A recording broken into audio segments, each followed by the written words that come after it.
Welcome to Hatman Strikes Back Daily Boxing News. So David Adeleye scores a controversial 6-round TKO win over Jeamie TKV for the vacant British heavyweight title. Now, I picked Adeleye to win this fight. I said he'd probably do it by stoppage, but he also said that he would probably need to get it done inside the first half of the fight, because if it goes to the second half, for me, there's a question mark over Adeleye's stamina. Now, obviously, Adeleye did get it done inside the first half. And so ultimately, my prediction was right according to the official result. But to be honest with you, this fight did not play out the way I expected it to. I thought that Adeleye would be the one on the back foot boxing, and that TKV would be pressuring him. What we saw, of course, was the exact opposite. TKV came out and immediately established himself as the better boxer with a better boxing brain and a much better jab. It was a very educated punch, and he was dominating with it to such an extent that he barely needed to throw the right hand. Don't get it twisted, it wasn't very exciting, and there was a lot of clinching from TKV as well, tactical clinching, to shut Adeleye's inside game down. Nevertheless, it was effective. He controlled things on the outside behind that lead left, and Adeleye looked dumbfounded, frustrated. He wasn't anywhere near active enough, and he was letting rounds go by trying to box with TKV when he was clearly the inferior boxer.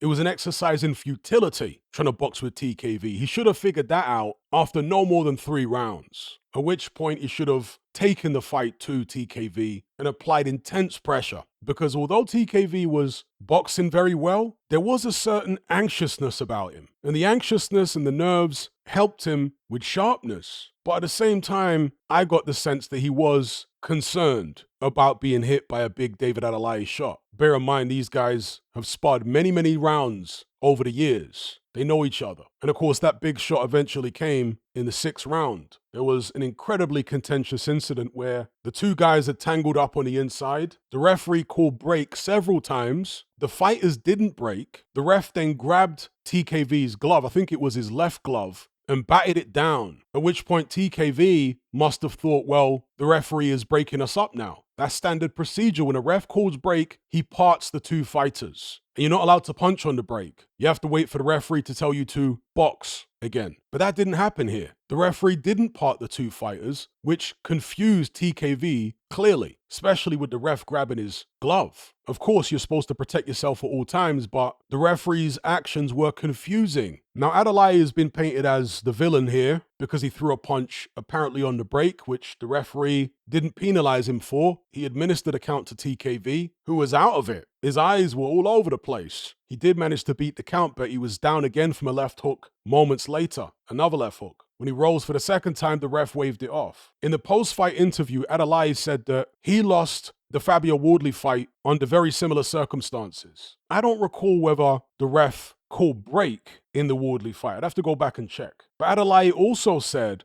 that TKV hit him on the break earlier on in the fight. So this was almost like retaliation. Now that actually is true. I can confirm. I went back, rewatched it, and in one of the earlier rounds, TKV indeed does hit Adeleye on the break. And I suspect that's why TKV didn't kick up too much of a fuss in the post-fight interview. His team were kicking up a fuss with the ref, yes, but TKV himself in the post-fight interview didn't really complain. And like I say, I suspect it's because he knows he was guilty of hitting Adeleye on the break himself earlier on in the fight. So it would be kind of hypocritical of him to complain about Adeleye returning the favor. Nevertheless, as far as I'm concerned, the referee was terrible. His instructions and his actions contradicted each other, and therefore Jeamie TKV, in my view, lost this fight unfairly. I think it should be ruled a no contest or no decision, and they should have to run it back. However, even if that happens, it's still unfortunate for TKV because now both fighters know. They might have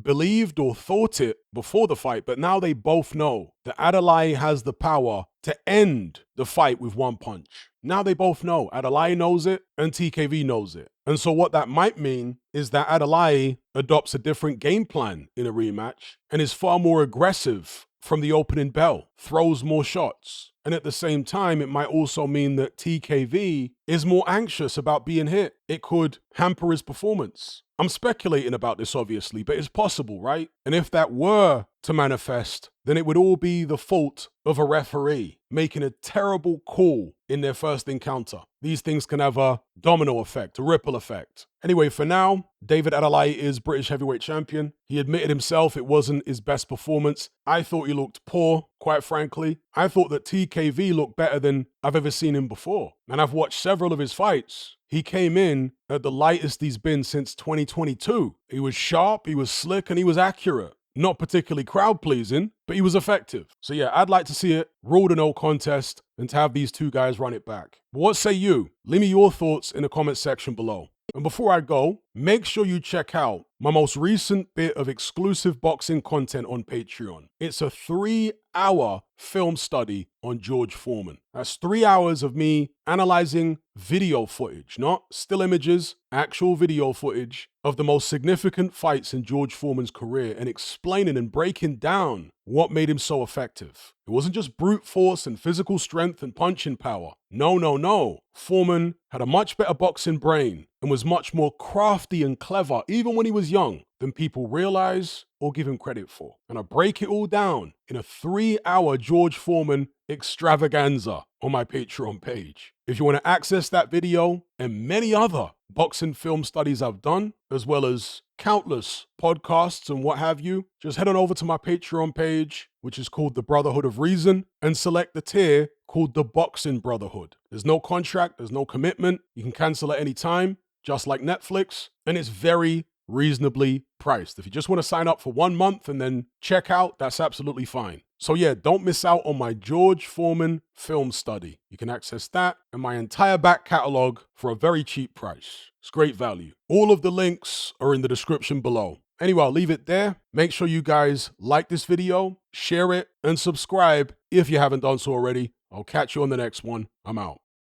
If you want to access this video along with hundreds of hours worth of other exclusive boxing content, as well as our members chat, just head on over to my Patreon page and select the tier called The Boxing Brotherhood. There's no contract, no commitment. You can cancel at any time, just like Netflix, but it's a hell of a lot cheaper. Just download the app from the Play Store or the App Store. All the links are in the description box below. And just a quick money-saving tip for Apple users. If you purchase your Patreon subscription on the desktop site or on Android, then you'll avoid the ridiculous 30% fee that Apple charges for purchases made on the iOS app. So if you're on iPhone or iPad, save yourself some money by buying your subscription on the actual Patreon website or on Android because it's a lot cheaper. Once you've made that initial purchase, you can then use the Patreon app on your iPhone or iPad thereafter to access and enjoy your content as normal.